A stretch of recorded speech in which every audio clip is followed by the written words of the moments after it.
सर्वप्रथम प्रार्थना के पहलू से आरंभ करो। एकचित होकर तथा नियत समय पर प्रार्थना करो।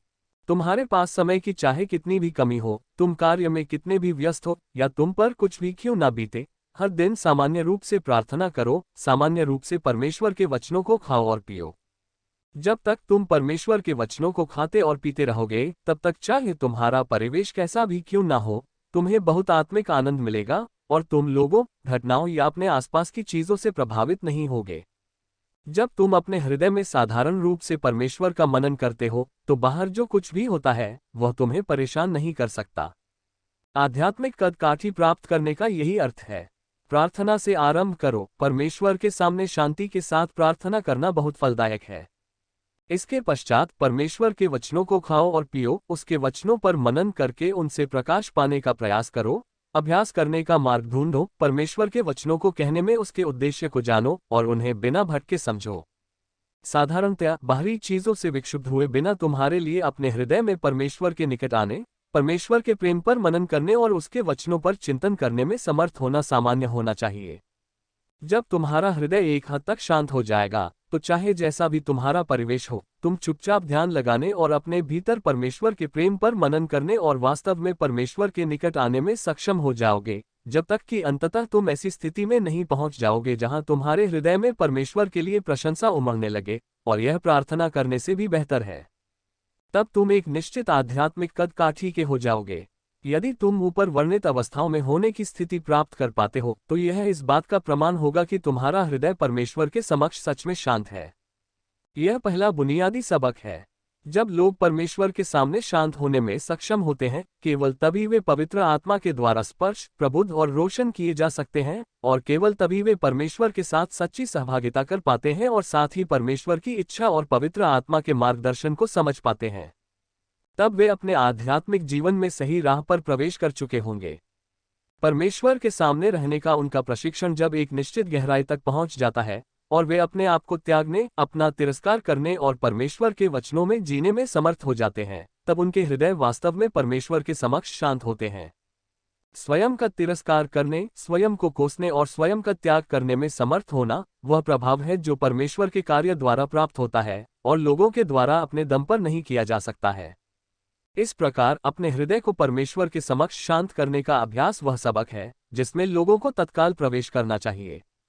कुछ लोगों के लिए न केवल वे साधारण तौर पर परमेश्वर के समक्ष शांत होने में असमर्थ होते हैं, बल्कि वे प्रार्थना करते समय भी अपने हृदय को शांत नहीं रख सकते।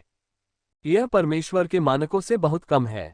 यदि तुम्हारा हृदय परमेश्वर के समक्ष शांत नहीं हो सकता, तो क्या तुम पवित्र आत्मा द्वारा प्रेरित किए जा सकते हो? यदि तुम ऐसे व्यक्ति हो जो परमेश्वर के समक्ष शांत नहीं रह सकता, तो किसी के आने से या दूसरों के बात करने पर तुम्हारा ध्यान भंग हो सकता है, और जब दूसरे लोग कार्य करते हैं तो तुम्हारा हृदय दूर खींच सकता है। ऐसे मामले में तुम परमेश्वर की उपस्थिति में नहीं जीते हो।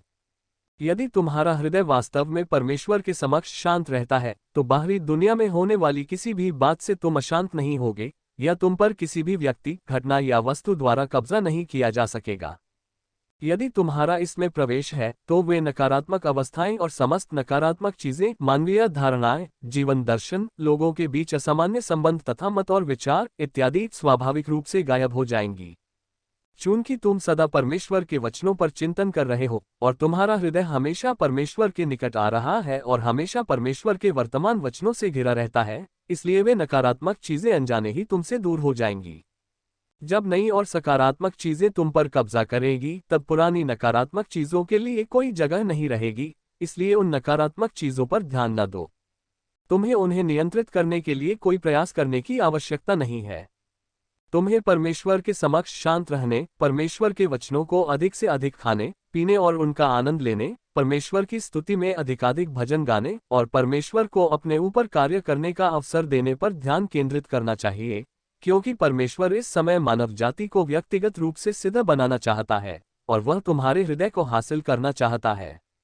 उसका आत्मा तुम्हारे हृदय को प्रेरित करता है, और यदि पवित्र आत्मा के मार्गदर्शन का अनुसरण करके तुम परमेश्वर की उपस्थिति में आ जाते हो, तो तुम परमेश्वर को संतुष्ट करोगे। यदि तुम परमेश्वर के वचनों में जीने पर ध्यान देते हो और पवित्र आत्मा की प्रबुद्धता और रोशनी प्राप्त करने के लिए सत्य के बारे में संगति करने में अधिक संलग्न होते हो, तो वे धार्मिक धारणाएं और तुम्हारा दंभ और अहंमान्यता सब गायब हो जाएंगे और तुम जान जाओगे कि किस प्रकार अपने आप को परमेश्वर के लिए व्यय करना है, किस प्रकार परमेश्वर से प्रेम करना है और किस प्रकार उसे संतुष्ट करना है। और बिना तुम्हारे जाने परमेश्वर के लिए असंगत चीजें तुम्हारी चेतना में से गायब हो जाएंगी। सर्वशक्तिमान परमेश्वर समस्त पदार्थों का मुखिया अपने सिंहासन से अपनी राजसी शक्ति का निर्वहन करता है।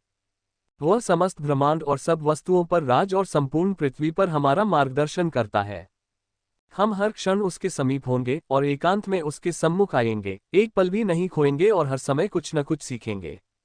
हमारे इर्द गिर्द के वातावरण से लेकर लोग, विभिन्न मामले और वस्तुएं, सब कुछ उसके सिंहासन की अनुमति से अस्तित्व में है। किसी भी वजह से अपने दिल में शिकायतें मत पनपने दो, अन्यथा परमेश्वर तुम्हें अनुग्रह प्रदान नहीं करेगा। बीमारी का होना परमेश्वर का प्रेम ही है और निश्चित ही उसमें उसके नेक इरादे निहित होते हैं। हालांकि हो सकता है कि तुम्हारे शरीर को कुछ पीड़ा सहनी पड़े, लेकिन कोई भी शैतानी विचार मन में मत लाओ। बीमारी के मध्य परमेश्वर की स्तुति करो और अपनी स्तुति के मध्य परमेश्वर में आनंदित हो।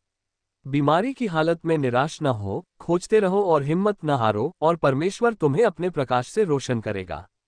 अय्यूब का विश्वास कैसा था? सर्वशक्तिमान परमेश्वर एक सर्वशक्तिशाली चिकित्सक है। बीमारी में रहने का मतलब बीमार होना है, परंतु आत्मा में रहने का मतलब स्वस्थ होना है। जब तक तुम्हारी एक भी सांस बाकी है, परमेश्वर तुम्हें मरने नहीं देगा।